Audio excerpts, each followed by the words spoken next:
한덕수 총리 후보자나 황교안 총리 후보자 또는 이완구, 장홍원 총리 후보자들께서 본인의 경우에는 과도한 사생활 침해에 해당하는 경우 그리고 타인 자료 또는 자료가 존재하지 않는 경우에 대해서는 자료를 제출하거나 또는 동의하지 않았던 것과 완전하게 동일한 규정과 원칙에 따라서 자료를 제출할 부분은 제출하고 그렇지 못한 부분은 못했다 하는 것을 말씀드리고 자료를 안 내면은 제기된 문제에 대한 의혹에 동의하는 것 아니냐라는 말씀에 대해서는 그 문제는 제 자료 제출 여부와는 별 상관이 없다고 생각한다 하는 말씀을 드리겠습니다. 김 후보자가 보신 것처럼 과거 보수 정권 총리 후보자들 사례를 언급했는데 뭐 좀 과한 자료 제출 요구들이 있나요? 네, 실제로 이제 청문회 과정에서 이 자료 제출을 두고 좀 공방이 있었는데요. 이때 이 야당 측에서 성실하게 자료를 후보자가 제출하지 않았다라고 항의를 했는데 여기에 대해서 이제 비판을 여당 의원들이 했던 지점이 뭐였냐면 자료 요구를 여당 의원들이 했던 목록을 보면 뭐 이런 거라는 거예요. 자녀의 성적표. 그리고 자녀 성적표요. 네, 그리고 학생 기록부. 그리고 전처의 이 해외 출입국 기록을 달라라고 했습니다. 그러니까 이런 식의, 그러니까 제가 자료 목록을 다 보지는 못했습니다만 자료 요구를 했던 내역들 중에 사실 이런 내용들은 굉장히 불필요하고 사생활 침해적인 요소들도 있고 후보자에 대한 검증의 목적보다는 일종의 흠집내기라든지 혹은 비방을 위해서 혹은 과도하게 어떤 가족들까지 건드리는 방식의 어떤 금도를 넘어서는 정치 공세인 거거든요.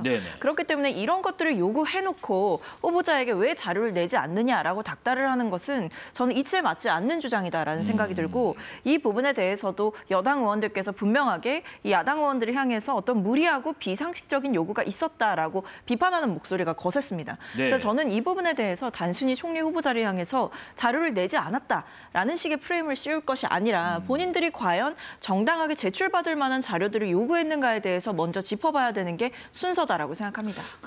생활기록부나 출입국 기록 같은 자료들 제출 이유가 무엇인지 궁금하고 검증과 흠집내기의 차이도 뭔지도 궁금하네요. 자료 제출에 대해서 방금 이제 학생부 관련된 내용 같아요. 그거는 이제 과거에 조국 사태 때 그런 일이 있었었죠. 그런데 그때 그 당시에 결국은 자료 제출을 못 받았었습니다. 못 받았었고 이미 당사자가 동의하지 않으면 제출하지 아니하는 선례가 있습니다. 그런데 그럼 나머지 제출할 수 있는 것들은 제출하면 됩니다. 원래 제출 안 되는 것들은 제출을 요구해서 이런 것들에 대한 의혹을 우리가 가지고 있다는 것을 보여줬던 거고요. 제출할 수 있는 것들, 즉 본인이 중국에 출입국했던 기록들 같은 거를 원본을 공개해야죠. 자료 제출 요구했는데 법무부에서는 본인이 동의하지 않는다고 하면서 중국의 출입국 기록을 제출하지 않았습니다. 그러면서 본인이 따로 확인해가지고 편집한 내용을 이제 올린 거예요. 거기 보면 이제 며칠에 나갔다, 이제 들어왔다, 나왔다, 들어왔다 이렇게 했는데 그게 과연 원본에 있는 그대로인지 아니면 본인이 유리한 것만 뽑아서 올린 건지 아니면 올렸다 하면 그게 진짜인지 가짜인지 이런 것들을 검증할 수가 없지 않습니까? 자, 이런 식으로 출입국 기록 같은 거를 본인이 편집해서 올렸다는 거 이건 신뢰할 수 없다는 말씀도 드리고요.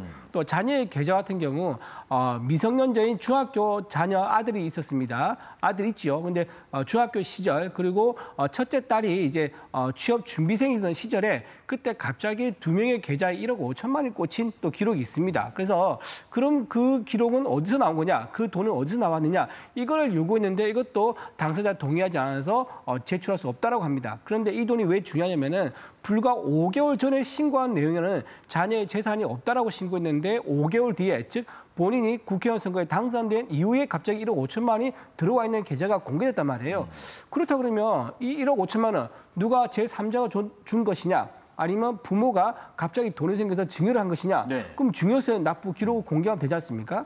그러지 않은 상태이기 때문에 혹시나 선거 때 받은 불법 정치 자금을 임시로 자녀의 계좌에 넣은 게 아닌가? 그래서 이런 것들을 자료 요구하고 있는데 이런 것들을 전혀 제출하고 있지 않기 때문에 이거는 본인에 대한 검증을 막으려는 거 아니겠느냐. 그리고 여기에 대해서 인사청문회 민주당 의원들도 협조하고 동조하기는커녕 오히려 이런 것들이 지나치다라고 공격하는 것은 인사검증 취지의 목적을 훼손시키는 굉장히 잘못된 선례다 그렇게 말씀드립니다. 지금 증인과 참고인 없는 것도 얘기가 나오던데 이게 누구 잘못인가 싶기도 하고요. 좀 정책 검증이나 하려면 물론 본인이 스스로 정직하게 답변을 해야겠습니다만은 그래도 증인과 참고인이 좀 앉은 상태에서 정책 검증을 좀 해야지 의혹 해소가 가능하지 않겠나 이런 얘기가 있습니다.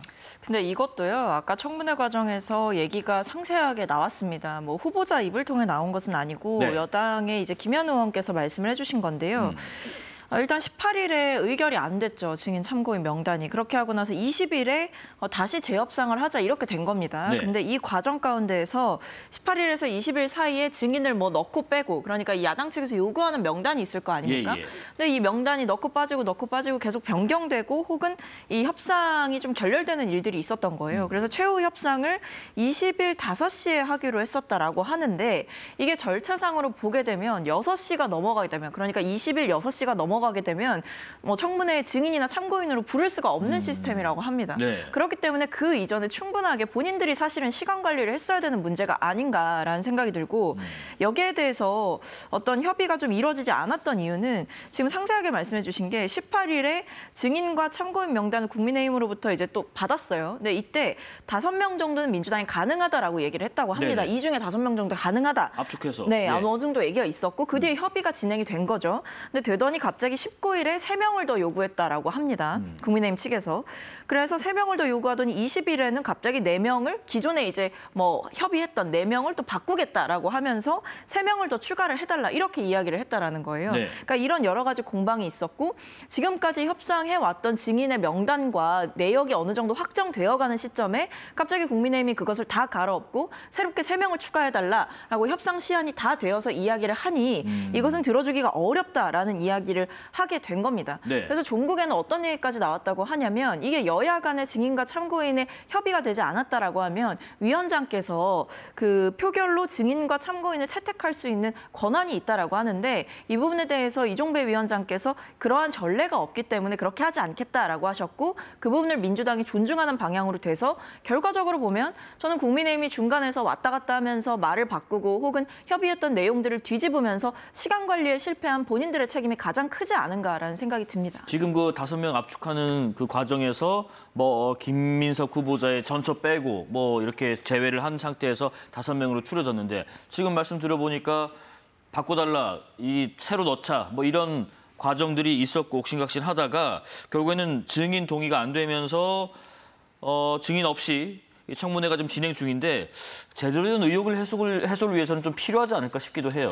자, 지금 김민석 후보가 하루가 네. 멀다고요. 아침 저녁으로 새로운 의혹이 계속 나오고 있습니다. 그러면 당연히 그것을 검증하기 위한 증인들도 바뀔 수밖에 바뀌어야 된다. 없는 거죠. 그날 일주일 전에 나왔던 증인과 지금 오늘 새로운 의혹이 제기되는데 이 의혹도 검증이 필요하다 판단되면 추가할 수 있는 거죠. 네. 그리고 증인들의 효율적인 어떤 증인 신문을 위해서라 그러면 누구는 빼고 누구 넣고 해서 효율적으로 하는 것도 조정도 필요한 거지요.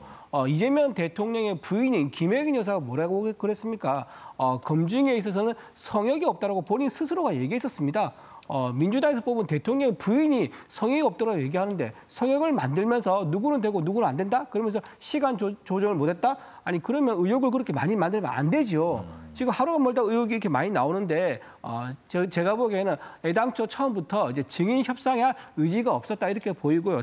특히 사인 간의 채무 채권 관계, 즉 이제 강신성 씨가 네네. 굉장히 핵심 인물인데 강신성 씨가 김민수 후보에게 과거 2억 5천을 준 적이 있습니다. 그래서 그 불법 정치자금을 처벌받았었죠. 김민석 후보가 그 이외에도 그 오피스텔을 또 2년간 무상으로 제공을 했었고요. 또 김민석 후보가 운영하고 있는 비영리 단체도 그 앞 오피스텔의 주소지를 두고 운영을 했었습니다. 그러면 그 오피스텔은 과연 임대료를 내고 운영을 했느냐, 그리고 그 비영리 단체도 운영료를 냈느냐 등, 그리고 이번에 1억 4천만 원도 강신성 씨가 주도해서 여러 상을 모아서 빌려줬단 말이에요. 네. 근데 7년 동안 한 푼도 갚지 않았어요. 이자 냈느냐 했더니 이자 냈다라고 하면서 이자 낸 증거를 내니까 증거는 또 없다고 그럽니다. 자, 이런 식으로 핵심 증인들 우리가 요구했는데 그것도 결국은 받지 않았지 않습니까?